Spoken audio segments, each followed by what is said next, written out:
사랑하는 극동방송 애청자 여러분, 한 주간 동안 평안하셨습니까? 저는 부천 상동 21세 교회 박병화 목사입니다. 오늘 저는 열왕기하 4장 17절부터 37절의 말씀을 가지고 내 인생길에 왜라는 단어가 주어질 때라는 제목으로 말씀을 드리고자 합니다. 첫째로, 하나님을 믿는 신앙인에게도 폭풍은 몰아친다는 사실입니다. 어느 날 수냄 여인의 어린 아들이 아버지 따라 추수하는 밭에 갔다가 19절을 보면 내 머리야 내 머리야 하며 머리를 쥐어짜는 것입니다. 그리고 20절을 보면 이 아이가 어머니의 무릎에 앉아 있다 죽었다고 한 것을 보면 이 아이가 서너 살 되었을 때이니 엄마 아빠의 가장 사랑을 받는 재롱둥이 일대에 죽은 것입니다.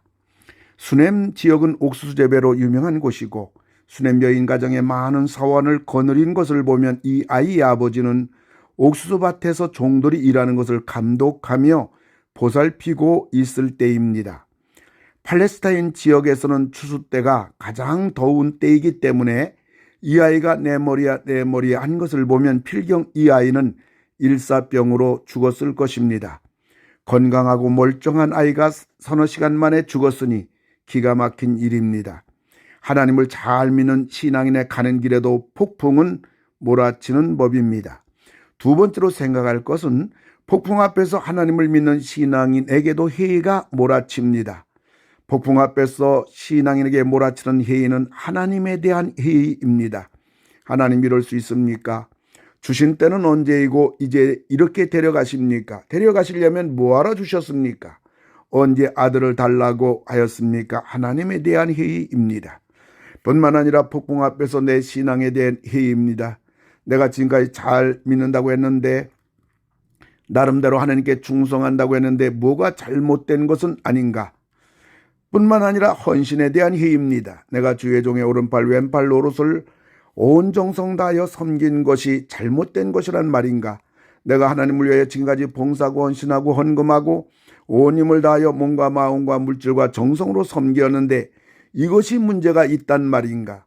수냄 여인처럼 신앙이 대단한 사람이라고 하더라도 폭풍이 몰아쳐 오면 지금까지 믿었던 하나님에 대한 해의, 지금까지 붙잡았던 자신에 대한 신앙에 대한 해의, 지금까지 하나님을 위한 자신의 헌신에 대한 해의가 휘몰아쳐 오는 것입니다. 세 번째 생각할 것은 폭풍 앞에서 하나님을 믿는 신앙인들은 언제든지 승리할 수가 있는 것입니다. 오늘 수냄 여인은 폭풍 앞에서 어떻게 승리를 하였습니까? 첫째로 하나님으로 승부를 걸었습니다. 이것은 대상을 오로지 하나님으로 삼은 것입니다. 나를 도와주실 분은 하나님밖에 없다는 것입니다. 지금 우리 가정에 불어닥친 폭풍을 잔잔케 해주실 분은 하나님밖에 없다는 것입니다. 하나님으로 승부를 거는 사람은 폭풍 앞에서 시간을 낭비하지 않습니다.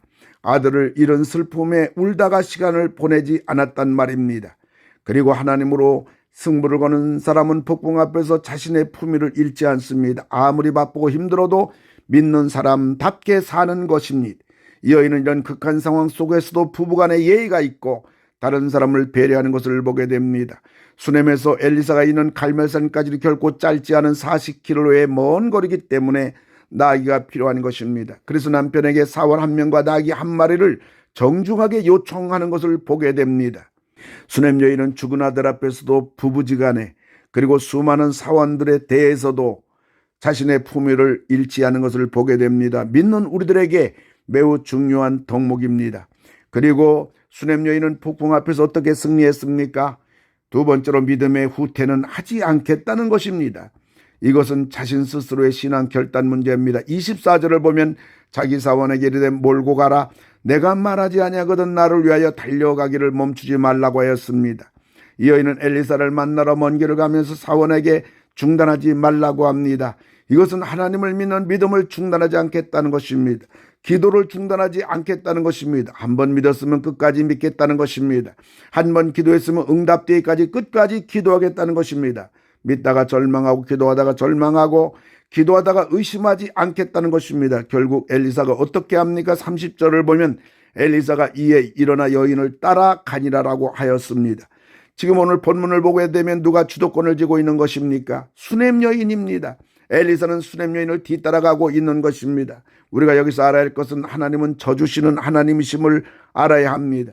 하나님은 하늘과 땅의 모든 권세를 가지신 창조주이시지만은 유독 하나님의 백성들에게는 져주시는 유약한 하나님이심을 알아야 됩니다. 하나님을 붙잡으며 뿌리치지 못하시는 하나님, 기도하면 꼼짝하지 못하고 귀를 기울이시는 사랑의 하나님, 살려달라고 하면 살려주시고 도와달라고 하면 도와주시고 해결해달라고 하면 해결해 주시는 하나님이십니다. 오늘 하나님은 왜 엘리사에게 이 수넴 여인의 아들이 죽었다는 것을 가르쳐주지 않았을까요? 그것은 하나님이 사랑하는 종 엘리사가 하나님께 좀 서운하게 여겨도 슬픔의 장벽을 넘고 불신의 장애물을 건너고 원망과 의심의 강을 뛰어넘어 하나님으로 승부를 걸고 믿음의 후퇴를 하지 않는 장엄한 믿음의 대행진을 하는 수넴 여인을 보고 싶어 하시는 하나님의 기대하심입니다. 그러나 이미 죽은 아들 앞에서 수넴 여인은 하나님으로 승부를 걸었고 믿음의 후퇴를 하지 않았던 것입니다. 네 번째 생각할 것은 폭풍 앞에서 하나님을 믿는 신앙인들을 향한 하나님의 은혜입니다.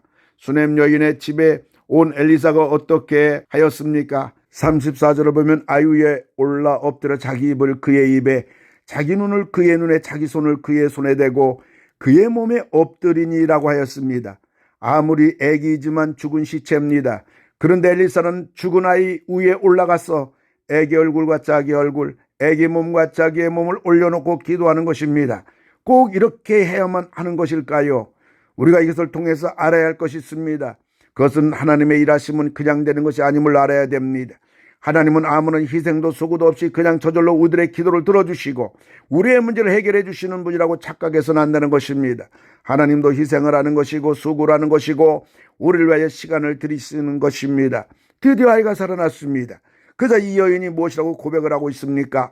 37절을 보면 여인이 들어가서 엘사의 발 앞에서 땅에 엎드려 절하고 아들을 안고 나가니라고 하였습니다. 이것은 무엇을 말하는 것입니까? 수넴 여인이 이제 알았다는 것입니다. 하나님의 살아계심을 알았다는 것입니다. 하나님이 나를 사랑하신다는 사실을 알았다는 것입니다. 하나님 반드시 기도를 응답해 주시는 분임을 알았다는 것입니다. 그리고 엘리사가 참 선지자이심을 알았다는 것입니다. 그리고 내가 하나님을 위하여 심은 것이 결코 헛된 것이 아님을 알았다는 것입니다. 그리고 하나님을 믿는 내 믿음이 잘못된 것이 아님을 이제 알았다는 것입니다. 이제 확신하였다는 것입니다.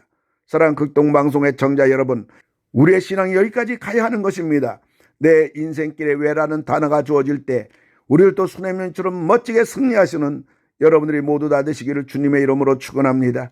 하나님 아버지, 우리들도 수넴 여인처럼 믿음에 불굴의 믿음, 불굴의 기도의 사람이 되게 하여 주시옵소서. 그래서 우리 모두 승리하게 해주시고 우리 인생의 모든 문제를 해결받는 믿음의 대장부들이 다 되게 하여 주시옵소서. 예수님의 이름으로 기도를 드리옵나이다. 아멘.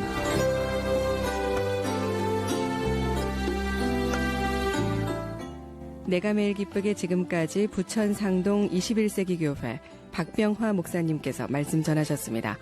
오늘 말씀 들으시고 신앙생활에 도움받기 원하시는 분은 지역번호 032-245-1004 245국의 1004번 부천 상동 21세기 교회로 전화하시기 바랍니다.